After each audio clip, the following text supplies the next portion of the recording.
Ada lagi cerita menarik soal Komando Pasukan Katak, Kopaska, TNI AL.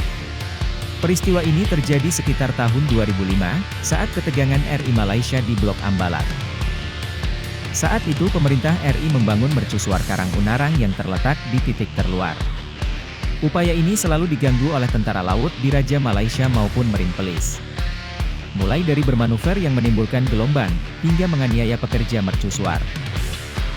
Kisah ini ditulis dalam buku Kopaska, spesialis pertempuran laut khusus yang diterbitkan dalam rangka 50 tahun Kopaska.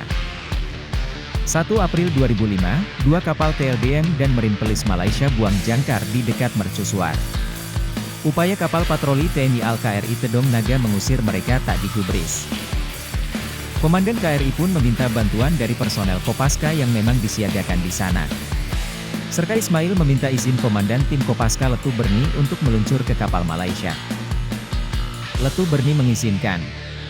Namun dia meminta Ismail tak membawa senjata agar tak terjadi kontak tembak. Serka Ismail melaju dengan motorboat bersama Serda Muhadi dan Kelasi 1 Yuli Sungkono.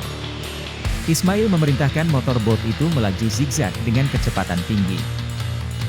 Tujuannya agar perhatian anak buah kapal, ABK, Malaysia tertuju pada motorboat.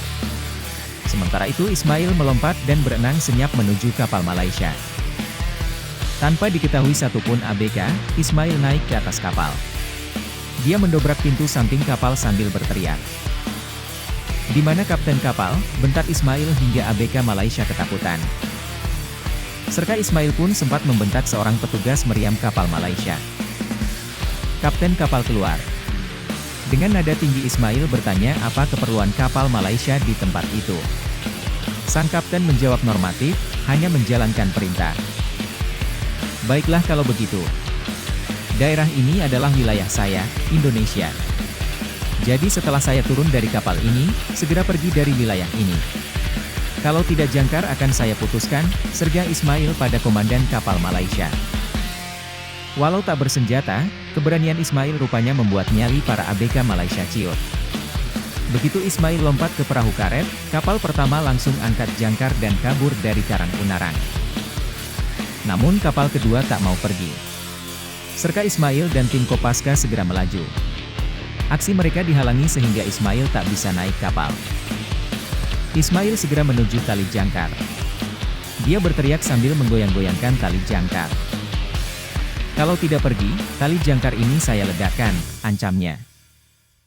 Berhasil. Aksi ini pun membuat kapal Malaysia meninggalkan wilayah Karang Unang. Rupanya cukup 3 orang Kopaska untuk mengusir 2 kapal Malaysia.